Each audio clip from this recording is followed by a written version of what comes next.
También está acá Florencia Arieto. Florencia, buenas noches, ¿cómo estás? Hola, ¿cómo estás? Buenas noches a todos. Hola Fernán, hola Mario. Bueno, quiero compartir con ustedes lo que está pasando en Cuba. Tenemos un tape para mostrar este grito que es cada vez más fuerte, un grito de un país que sale a la calle y que pide libertad, que dice basta de dictadura, basta del régimen. Florencia, ¿qué opinas de esto?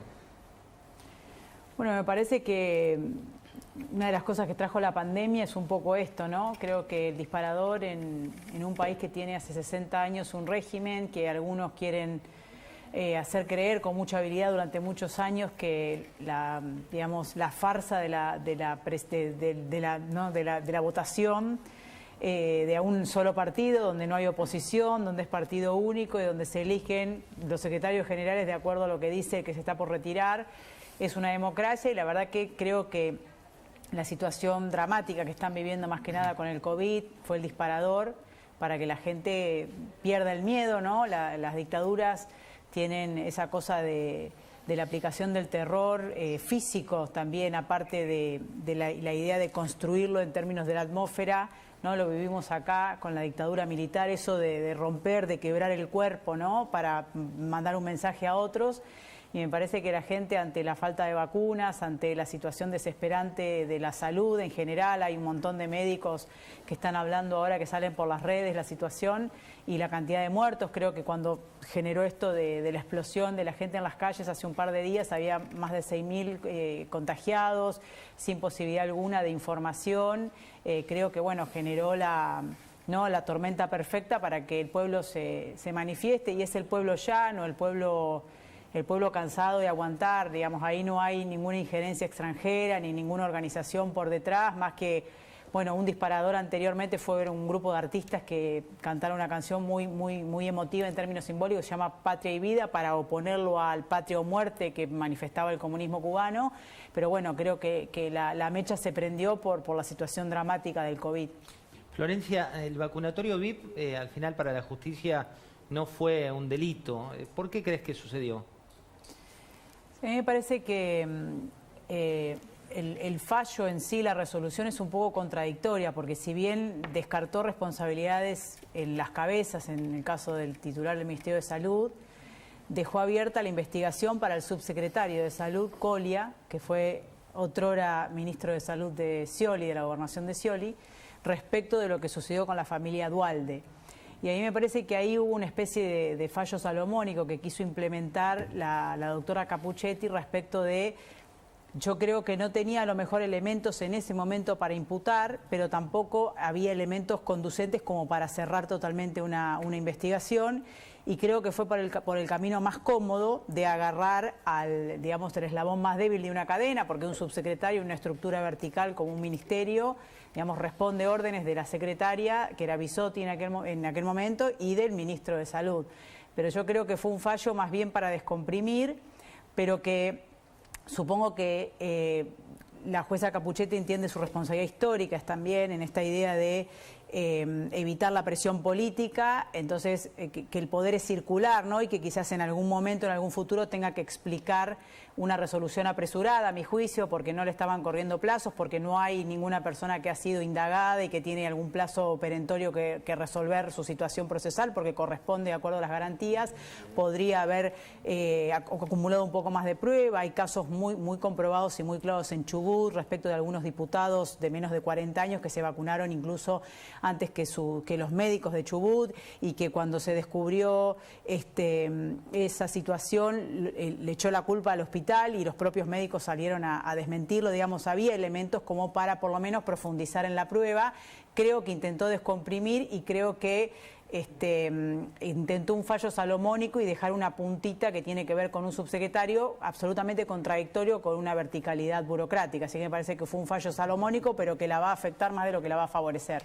Pablo, te sumo con una pregunta. Bueno, le quería preguntar a Florencia concretamente, ¿qué tiene para ofrecer Juntos por el Cambio en esta elección? Entiendo que obviamente estás vinculada y también estuviste vinculada en la anterior gestión de Mauricio Macri al lado de Patricia Bullrich, porque se escucha mucho de candidaturas y de nombres, pero no tanto de propuestas. Bueno, primero, como es una elección legislativa, poner equilibrio en la Cámara de Diputados y en el Senado. También hay algunas perspectivas favorables respecto de algunos senadores, como en Chubut, por ejemplo, de hacer una buena elección. Y es poner equilibrio y evitar, bueno, la consolidación de una autocracia o de una tendencia que tiene el kirchnerismo a querer reformar la Constitución y a modificar un poco las reglas de juego. Así que es muy importante en ese sentido. Pero en lo personal y desde Juntos por el Cambio, que lo pueden decir también mis compañeros acá, yo en lo personal estoy trabajando mucho con lo que tiene que ver con la organización de las pymes y el asesoramiento y acompañamiento respecto de lo que tiene que ver con los bloqueos sindicales, que es un delito bloquear una empresa por diferencias. Hay muchísimas pymes que han levantado su voz por primera vez, que han decidido dar la pelea ante esos bloqueos, antes de ceder a la extorsión o a tener que cerrar en muchos casos porque no se puede trabajar.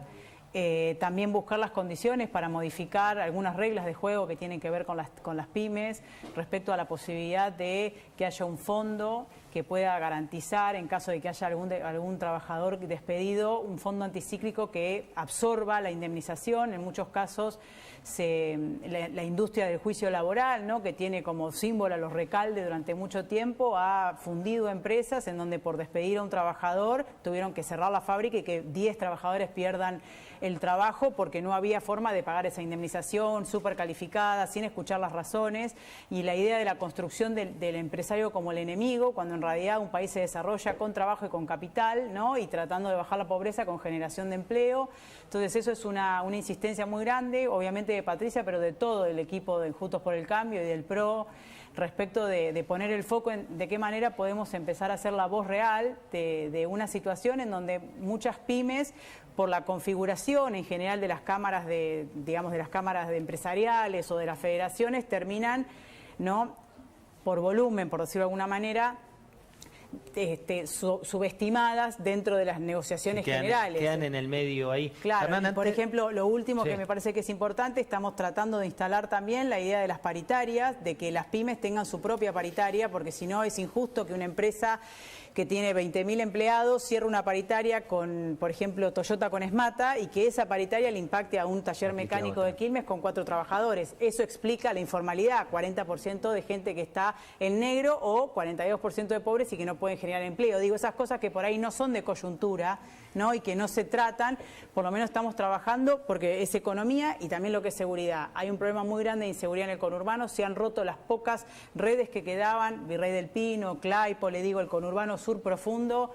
En La Matanza hay 2 muertos por día por inseguridad que por ahí no salen en los medios.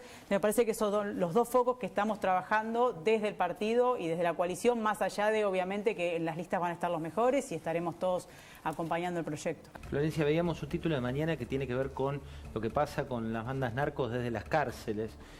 Salió de la agenda por la pandemia, lo metió la Iglesia un poco diciendo que había que preocuparse. ¿Cuánto hay que preocuparse por este tema?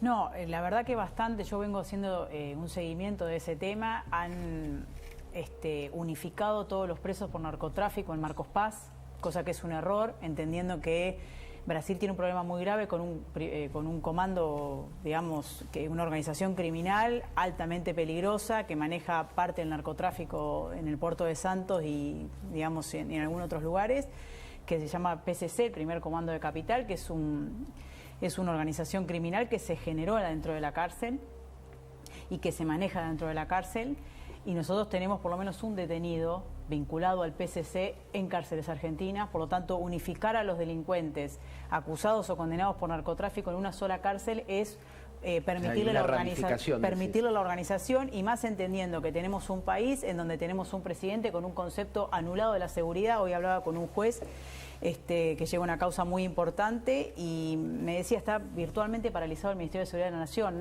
Cibercrimen no funciona, son la mayoría militantes, como que bloquearon el ministerio y lo pagaron por la coalición, entonces nada funciona, están colapsados las direcciones de cibercrimen de las fuerzas, hay un desprecio por la fuerza, lo que hizo Frederick con lo de Bolivia. más allá de que uno que conoce un poco sabe que están armando el escenario, pero más allá de eso ameritaba una investigación antes de tomar posición y de echar gente por suposiciones, justamente. Acaban de desvincular a 3 gendarmes sin ninguna prueba concreta de imputación para que ellos puedan defenderse. Digo, entonces, en todo ese contexto, unificar digamos, una cárcel, destinar una cárcel para presos con narcotráfico, me parece que es un error porque va a permitir una organización que igual tiene algunos tentáculos ya en Argentina, como es el PCC, que son comandos que tienen tentáculos en Paraguay, Uruguay y Argentina, que son altamente peligrosos, altamente organizados y con alto acceso a la parte del narcotráfico, pero también armamento. Entonces, y fuera de la agenda. Es un error, es absolutamente. La política penitenciaria no existe, es un gobierno que se jacta de ser progresista y tiene abierto de voto y no tiene política que sea proactiva sino reactiva. Dicen, la cárcel es un desastre, entonces los libero. No, invertí en cárceles. No hay un plan de infraestructura carcelaria de este gobierno para cerrar de voto y hacer cárceles de acuerdo a los parámetros internacionales, las reglas de Riad que nosotros justamente suscribimos, cómo se trata a los reclusos. No hay política penitenciaria y hay un temor también dentro del Servicio Penitenciario Federal hacia la subsecretaria, que es la interventora, que es Garrigós de Rebori, que es una ex camarista de Justicia Legítima bastante radicalizada para la responsabilidad que tiene, ¿no? Tremendo, gracias Florencia por haber venido.